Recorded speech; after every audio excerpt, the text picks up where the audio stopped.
Kamusta po? At dito po ngayon, linggo po ng hapon na darating na po namin sa art fair, Hyde Park, at papakita ko na po ang aming mga bagong members of the family. Ayan po, itong orchids, ano? Ito ang tinatawag na fireburst orchid, ano?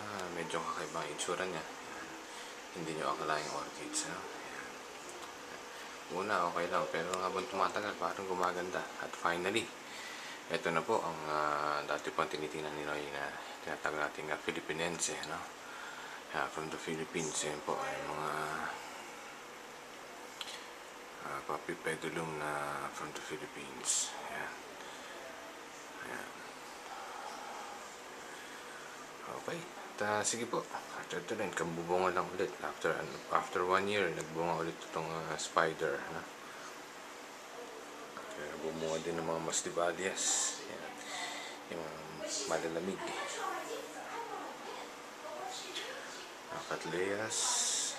Okay. Sa susunod po. Okay, see you soon.